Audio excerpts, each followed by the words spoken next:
Morning వంటింట్లో కుస్తీ పడే అమ్మల కోసం టైం లేదు, కూరగాయలు లేవు, కానీ లంచ్ బాక్స్ కోసం టెన్షన్ పడే తల్లుల కోసం నైట్ మిగిలిపోయిన రైస్ ఏం చేయాలా అని ఆలోచించే అందరి కోసమే ఇవాళ రెసిపీ.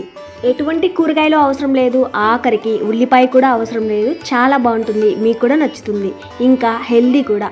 సరే అయితే లేట్ చేయకుండా రెసిపీ చూద్దామా?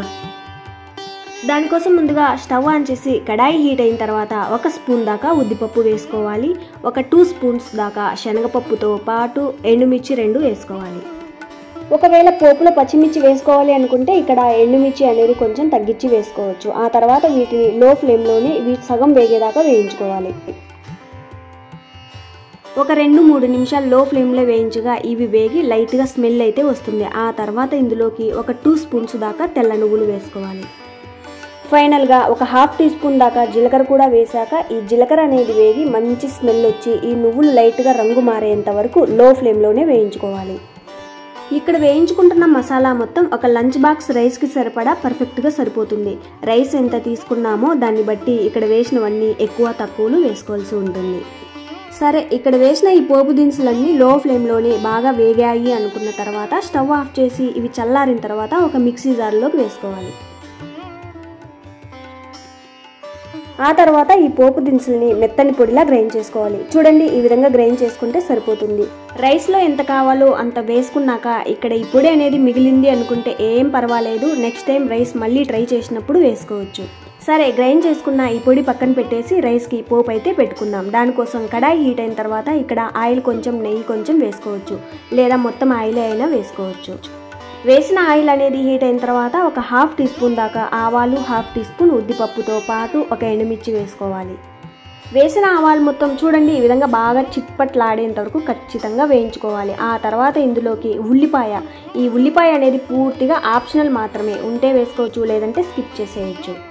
నేను తీసుకున్న రైస్కి సగం ఉల్లిపాయని ఈ విధంగా ముక్కలుగా కట్ చేసి వేసుకున్నాను. ఆ తర్వాత పచ్చిమిర్చి, ఇది కూడా పూర్తిగా ఆప్షనల్ మాత్రమే. ఇందాక గ్రైండ్ చేసుకున్న మసాలాలో ఎండుమిర్చి వేసాం కదా, దాన్ని బట్టి ఇక్కడ పచ్చిమిర్చి చూసుకొని వేసుకోవాలి. ఆ తర్వాత ఈ ఉల్లిపాయ ముక్కలు తొందరగా వేగడానికి కొంచెం సాల్ట్ కూడా వేశాక ఈ ఉల్లిపాయ ముక్కలు అనేవి ఎర్రగా వేగేదాకా వేయించుకోవాలి. ఎర్రగా వేగిన ఉల్లిపాయలు రైస్ తింటున్నప్పుడు మధ్య మధ్యలో నోటికి తగిలితే ఆ టేస్ట్ చాలా బాగుంటుంది. ముందుగా ఈ ఉల్లిపాయ ముక్కల్ని పింక్ కలర్ వచ్చేంత వరకు వేయించుకోవాలి. ఆ తర్వాత ఇందులోకి జీడిపప్పు వేసుకోవాలి. ఒకవేళ ఈ జీడిపప్పు పలుకులు లేవు అనుకుంటే ఇందాక ఆవాలు, ఉద్దిపప్పు వేసి వేయించాం కదా, ఆ స్టేజ్లోనే ఇష్టమైతే పల్లీలు వేసుకోవచ్చు. ఇప్పుడు వేసిన ఈ జీడిపప్పు వేగేలోపు ఈ ఉల్లిపాయ ముక్కలు కూడా బాగా ఎర్రగా జీడిపప్పుతో పాటు వేగిపోతాయి. అప్పటిదాకా లో ఫ్లేమ్లోనే వేయించుకోవాలి. ఫైనల్గా చూడండి, జీడిపప్పు వేగి ఈ ఉల్లిపాయ ముక్కలు అనేవి ఈ విధంగా బ్రౌన్ కలర్లోకి మారిన తర్వాత ఇందులోకి కొంచెం పసుపు వేసుకోవాలి, కొంచెం ఇంగువ వేసుకోవాలి. ఆ తర్వాత ఈ పసుపు అనేది పచ్చిదనం పోయి ఇంగువ కూడా వేగేదాకా లో ఫ్లేమ్లో 1 నిమిషం వేయించుకుంటే సరిపోతుంది. ఫైనల్గా కరివేపాకు. నాకు రైస్లో కరివేపాకు ఫ్రెష్గా కనిపిస్తేనే ఇష్టం, తినడానికి కానీ చూడడానికి కానీ బాగుంటుంది. దానికోసం నేను రైస్ వేసే ముందుగా అయితే వేస్తాను. ఒకవేళ ఈ కరివేపాకు ఆయిల్లో వేయించుకోవాలనుకుంటే ముందే వేసైనా వేయించుకోవచ్చు. కరివేపాకు వేసిన తర్వాత 1 నిమిషం అలా ఇలా వేయించుకున్న తర్వాత రెడీగా పెట్టుకున్న రైస్ వేసుకోవాలి. తెలుసు కదా, ఇక్కడ వేసే రైస్ అనేది చల్లగా పొడిలాడుతూ ఉండేలా చూసుకోవాలి. ఆ తర్వాత ఇందాక గ్రైండ్ చేసుకున్న మసాలా పొడి వేసుకోవాలి. నేను గ్రైండ్ చేసుకున్న మసాలా పొడి మొత్తం ఈ తీసుకున్న రైస్కి అయితే పర్ఫెక్ట్గా సరిపోయింది.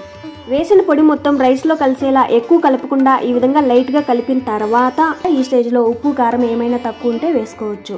ఆ తర్వాత చల్లగున్న ఈ రైస్ మొత్తం వేడయ్యేంత వరకు మీడియం ఫ్లేమ్లో ఒక 2-3 నిమిషాలు వేయించుకున్న తర్వాత ఫైనల్గా ఉంటే కొంచెం కొత్తిమీర చల్లి అలా ఇలా కలిపి స్టవ్ ఆఫ్ చేసుకోవాలి. అంతే, సింపుల్గా అయిపోయిన ఈ రైస్ చాలా బాగుంటుంది, మీకు నచ్చుతుంది, ట్రై చేసి చూడండి.